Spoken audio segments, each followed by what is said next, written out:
Minha gente querida, muito boa noite, bem-vindos. Muita paz, muita alegria, muito amor em todos os corações.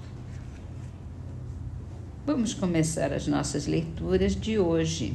O livro é 12 Passos com uma Paz Interior, da Peregrina da Paz. Estamos lendo Perguntas e Respostas da Peregrina da Paz, no capítulo da Minha Correspondência. Então, ela está respondendo as perguntas que fizeram a ela em correspondência. E a pergunta que a gente lê hoje é o que a aposentadoria significa para as pessoas. E ela responde: a aposentadoria deveria significar não a cessação, mas a mudança de atividade, com uma doação mais completa ao serviço por parte do aposentado. Deveria, portanto, ser o melhor tempo de sua vida, o tempo em que você deve se ocupar de modo mais alegre e significativo. E isso eu posso falar por experiência. Já aposentei e é exatamente isso que eu estou vivendo. A mudança de atividade, fazer o que gosta, fazer com alegria, com significação, desenvolver trabalhos que não tem o objetivo mesmo da gente se manter, né? Mas isso também é para quem consegue ter uma boa aposentadoria, ter um ganho mais consistente na aposentadoria. Muitas vezes a gente acaba não podendo se dedicar mesmo a coisas mais espirituais, mais do nosso desenvolvimento pessoal, porque ainda está preocupado com a subsistência. De qualquer forma, a gente sempre deve desenvolver atividades que nos fazem bem, que nos engrandecem, que nos valorizam, em que a gente se sente feliz e pleno. Esse dia onde todos vão poder fazer isso há de chegar em breve, com a graça de Deus. No Livro dos Espíritos, a gente está lendo sobre as ocupações e missões dos espíritos. Kardec perguntou: só os espíritos elevados desempenham missões? A importância das missões corresponde às capacidades e à elevação do espírito. O estafeta que leva um telegrama ao seu destinatário também desempenha uma missão, se bem que diversa da de um general. E essa linguagem hoje em dia está meio obsoleta, né? Porque telegrama é uma coisa muito mais rara e estafeta, então, ninguém sabe mais o que é. É o entregador, é o faz tudo. Então, ele também desempenha aquela missão básica e o general vai desempenhar uma missão mais responsável por muito mais gente, né? Na verdade. Mas aquele telegrama, aquela mensagem que o mensageiro tem para mandar, pode ser enorme importância. Então, ele também tem uma missão muito, muito séria. E todos nós temos as nossas missões, todos temos, junto com família, junto no trabalho, junto com os amigos. Se a gente parar para analisar, consegue perceber as missões que nós tivemos durante a vida e o que tem por aí ainda, muita coisa.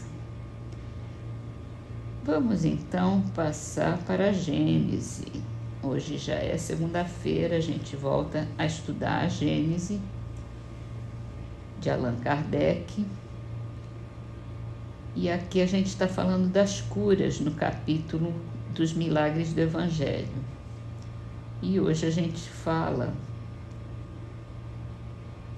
de uma passagem de Mateus, capítulo 4, versículos 23 a 25. Numerosas curas operadas por Jesus. Jesus ia por toda a Galiléia, ensinando nas sinagogas, pregando o evangelho do reino e curando todos os langores e todas as enfermidades no meio do povo. Tendo-se a sua reputação espalhado por toda a Síria, traziam-lhe os que estavam doentes e aflitos, com dores e males diversos, os possessos, os lunáticos, os paralíticos, e ele curava a todos. Acompanhava-o grande multidão da Galiléia, de Decápolis, de Jerusalém, da Judéia e do além-Jordão. De todos os fatos que dão testemunho do poder de Jesus, os mais numerosos são, não há como contestar, as curas. Ele queria provar dessa forma que o verdadeiro poder é o daquele que faz o bem, que o seu objetivo era ser útil e não satisfazer a curiosidade dos indiferentes por meio de coisas extraordinárias. Aliviando os sofrimentos, ele prendia a si as criaturas pelo coração e fazia prosélitos mais numerosos e sinceros do que se apenas os maravilhasse com espetáculos para os olhos. Daquele modo fazia-se amado, ao passo que se limitasse a produzir fatos materiais surpreendentes, conforme os fariseus reclamavam, a maioria das pessoas não teria visto nele senão um feiticeiro ou um mágico hábil, que os desocupados iriam apreciar para se distraírem. Assim, quando João Batista manda por seus discípulos perguntar-lhe se ele era o Cristo, a sua resposta não foi "eu sou", como qualquer impostor teria podido dizer. Tampouco lhes fala de prodígios nem de coisas maravilhosas, simplesmente lhes responde: "Ide dizer a João que os cegos veem, os doentes são curados, os surdos ouvem, o evangelho é anunciado aos pobres." Era o mesmo que dizer: "Reconheçam-me pelas minhas obras, julguem da árvore pelo fruto", pois esse era o caráter verdadeiro da sua missão divina.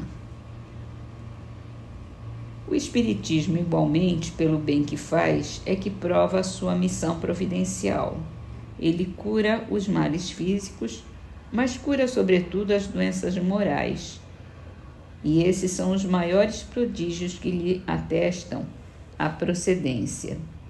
Seus mais sinceros adeptos não são os que se sentem tocados pela observação de fenômenos extraordinários, mas os que dele recebem a consolação para suas almas, os a quem liberta das torturas da dúvida, aqueles a quem levantou o ânimo na aflição, que auriram forças na certeza que lhes trouxe acerca do futuro, no conhecimento de seu ser espiritual e de seus destinos.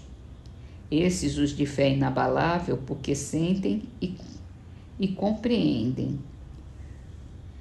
Os que no Espiritismo unicamente procuram efeitos materiais não podem compreender sua força moral. Daí vem que os incrédulos, que apenas o conhecem pelos fenômenos, cuja causa primária não admitem, consideram os espíritas meros prestidigitadores e charlatães. Não será, pois, por meio de prodígios que o espiritismo triunfará da incredulidade. Será pela multiplicação dos seus benefícios morais. Porque se é certo que os incrédulos não admitem os prodígios, não menos certo é que conhecem, como toda a gente, o sofrimento e as aflições, e ninguém recusa alívio e consolação.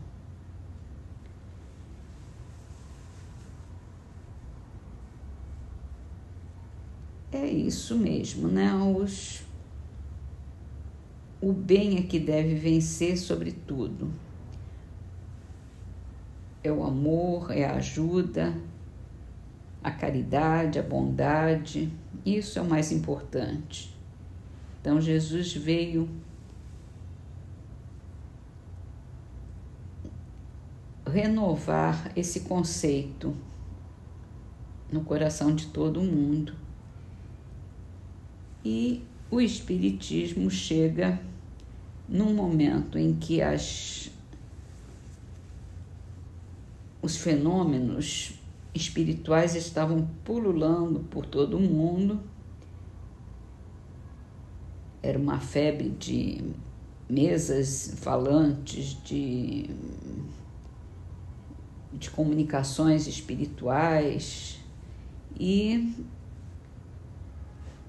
o que importa mesmo é a bondade, é a caridade, não é o prodígio, não é